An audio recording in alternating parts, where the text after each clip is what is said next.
once again, guys. This is Stephanie from Southern Girl Cooks. Guys, I am back with another great recipe that I am sure you're going to enjoy. Today, we're going to be making my homemade tacos.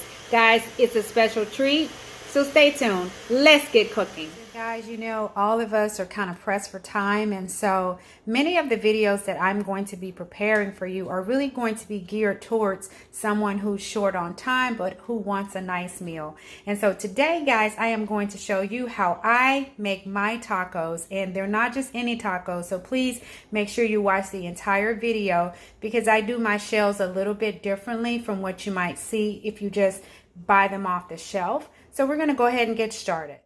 So guys, what I like to do is I like to go ahead, if you're going to be using ground chuck or you're going to use ground sirloin or ground beef, I like to go ahead and get that started. And I always add red onions to mine when I'm cooking it along with my seasoning. Now I prefer to use, you can use the type of seasoning that you like. I prefer the old El Paso taco seasoning. This is the original. I tend to like the hot and spicy. It's not super spicy, but they didn't have any at my grocery today, so that's what we're going to be cooking with. Okay, so we've browned our meat, and what we're going to do now is we're going to drain all of this oil off. And so just grab your colander, guys. If you don't have a colander, just safely drain this oil off because you don't want your tacos to be a big mess. And so we're going to drain the oil off, and I'll be back for the next steps. Now, remember guys, I am using ground beef, but you can use ground turkey, you can use ground chicken, you can use shrimp. Just have some fun with this. Make this recipe your own. So now that we've drained all of the oil off, or most of the oil off, we've added our seasoning in, and we're adding in our water. And we're just going to let this mixture simmer for about 8 minutes or so. What you want to do, the goal is to get this seasoning nice and moist and mixed in with the meat. And then guys comes the fun part, and I'll show you how I do my taco shells, just for a different twist on them than what you normally do probably at home.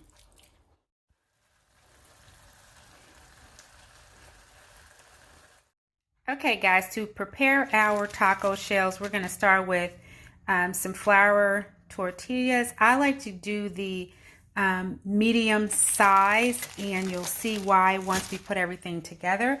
I have about a tablespoon of vegetable oil here in my skillet. You want to heat your skillet on about medium hot because you do not want to burn your shell. So what we're going to do is we're going to go ahead and put the shell in the oil, and you want to grab your tongs, and you're going to just give it a quick flip so that you have oil on both sides of it. And then we're just going to allow this shell to fry. And while the shell is frying, guys, go ahead and lay out some paper towel so that once we form the shell, it can drain on this paper towel.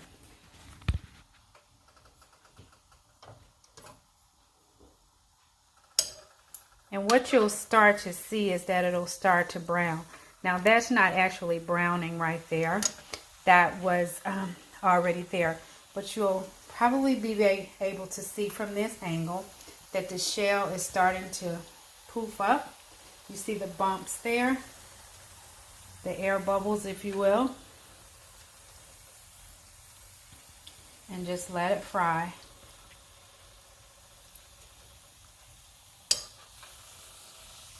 Probably can hear the sizzle. But you don't want to bother it too much. Just leave it alone and let it do its thing. Okay guys, so this shell has been heating now for about 2 minutes. Now you see the brown on that side that I was talking about earlier. So you're going to go ahead and turn it over. You can again hear it and see it frying. It's puffing up again, poofing up again. You can see that from this angle.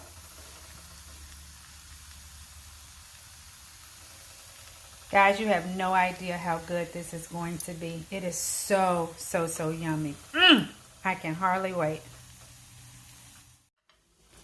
So guys, now that the shell has pretty much reached your desired, I don't know, brownness, if that's even a word, you're going to go ahead, bring it over to your paper towel, and you're going to stand it up in the shape of a taco. And you are just going to repeat that same process until you've cooked your or fried your desired number of tortillas. We're going to come back, put it all together, and we're going to have dinner. Guys, I do want to mention to you that these are best when they're warm and freshly cooked. Now, you can eat them once they start to cool down. But they will get hard and they won't have the same kind of crunch on the outside and softness on the inside if you wait a long time. So if you're going to be cooking dinner for somebody who maybe is not going to be home for a few hours, this isn't a long process, so you may just want to wait until closer for them to arrive before you arrive to dinner, before you prepare their shells. So we are just going to, again, bring this over next to the first one that we did and stand it up and start the process again. Okay guys, so now that we have our shells prepared, we have our meat, and you can choose whatever goodies you want to put in yours. I have some iceberg lettuce, some green onions, red onions, cheddar cheese, tomatoes, cilantro, and then of course that's some more lettuce. So, and I also put sour cream on it and salsa. Guys, enjoy. Till I see you next time.